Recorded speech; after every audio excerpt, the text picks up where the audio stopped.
Hey friends, something that showed up for me um, today a couple times. I had a day where I was in contact with some family members I don't always speak to all the time. I sort of had some connection to folks that provide me with an opportunity for a unique kind of conversation, right? You talk to somebody you don't talk to that often, cousins, relatively distant cousins in my case, just by nature of speaking to someone that you're familiar with but kind of not that familiar with. I had some conversations that flagged for me or revealed to me the ways in which my own beliefs, my own views are a total construction. Like they're, and this is something that I've obviously observed this before, but it's always kind of welcome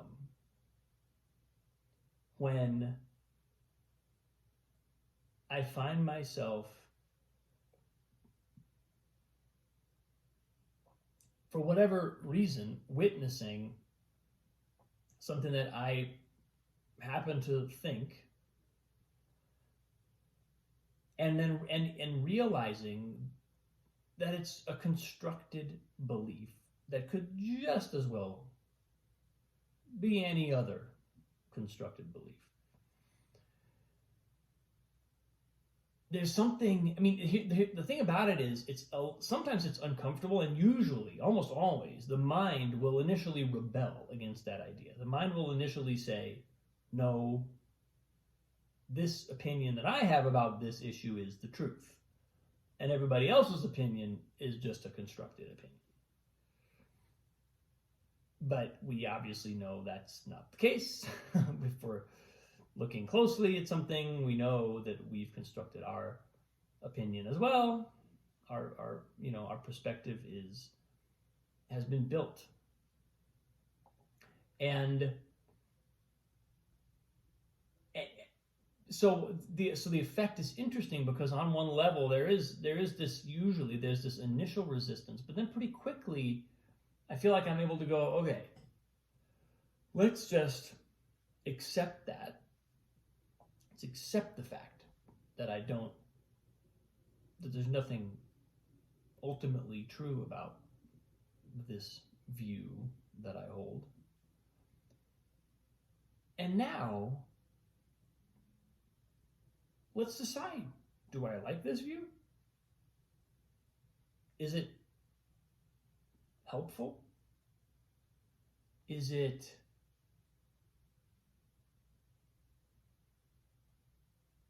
productive? Does it add value to my life? Does it not? And that's a lovely place to be coming from when we're surveying our own perspectives, our own views. I still need the reminders, right? I need the conversation with the person who just thinks a little differently than I do to remind me, oh, right, yeah.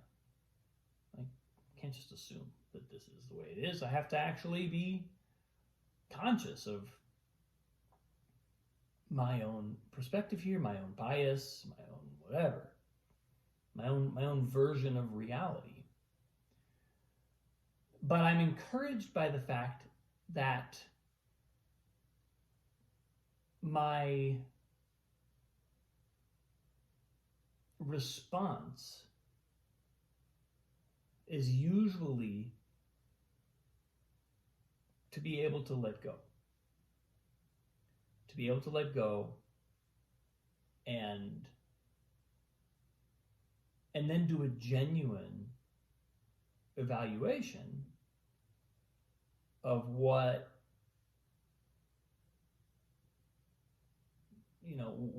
what a view on the issue should be. Because here's the thing, really, all these perspectives are not equally valid. Some are much more valid than others. Some are much less valid than others. And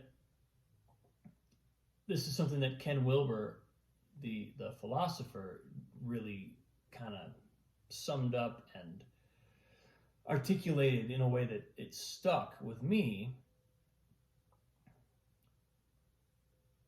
He calls it a hierarchy of inclusion, a perspective that is capable of including more data and or more other perspectives within it is inherently more complex, more sophisticated, more all-encompassing. It encompasses more.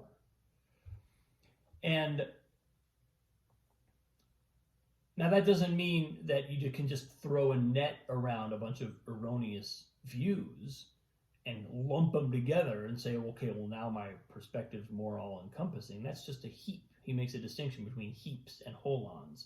A holon is a perspective. I mean, a holon can be anything, but a holon in this case would be a perspective that is capable of not necessarily just reconciling a bunch of different perspectives, but capable of meaningfully addressing and incorporating the value contributed by a given set of perspectives, rather than having to reject that value and thereby narrowing the nature of the perspective itself. So that's how a holonic perspective inclusion system works.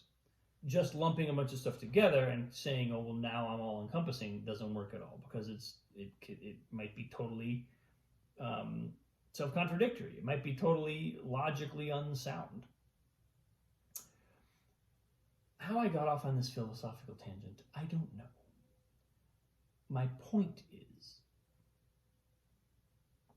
of course, there are some perspectives that are more informed, more accurate than others on just about any topic you can think of. And occasionally, it'll be our own perspective that's in the position of being more correct, more inclusive, more penetrating. But first of all, it's often hard to tell if that's the case, because we're going to defend our perspective no matter what it is, right? We will tell ourselves that it's the most inclusive or the best, or however, we're going to make it try and tick the boxes of the whatever system is being used to evaluate. But at the end of the day, we like it because it's ours. And it just feels like ours. I don't know how else to say it. But it being ours has nothing to do with whether it's valid or not, which is why it's good to have these moments of unraveling them, kind of like disentangling them, and being willing to say, for a moment, this is just a totally constructed thing. I just built, I see, I had this view and I put it on top of this view, and before you know it, I got an opinion. And that's cool, it's nice to be able to take that step back and see how that works, see our own mind doing it, because it also gives us a chance to look at the building blocks of, how do we get to this view? Well, if for a moment you just detach from it as a thing, maybe sometimes we'll start to see what the bricks are, what it's made of, why we tend to hit certain conclusions in our thinking rather than others, right? Which way do we trend? When we're handed an issue to contemplate, Which way does our mind like to go? All these different forks in the road of how to perceive the issue. Where do we habitually go? That's an incredibly valuable exercise, if only for the purpose of softening some of those decisions so that we realize that they're decisions. They're not, this is the truth. This is the truth. At this fork in the road, this is the truth. Right? It sounds insane, especially when I say it like that. But the point is, that step back can soften the nature of those positions, and all of a sudden, it doesn't mean that we change our mind, really. It doesn't even mean that we change our mind at all, possibly. We might change nothing about our views. We might come back to our perspective or our opinion and decide that I wholly, completely, in its unmodified form, still believe what I believed before. But now we know that we're not holding that view out of some kind of compulsion or some kind of unconscious unwillingness to unearth, lots of uns, to unearth the components of our thought, of our perspective, or whatever it is. Then we're in a position to actually embrace it. We're in a position to really kind of understand ourselves a little bit better. And certainly when we come into dialogue with other people who might not always agree with us,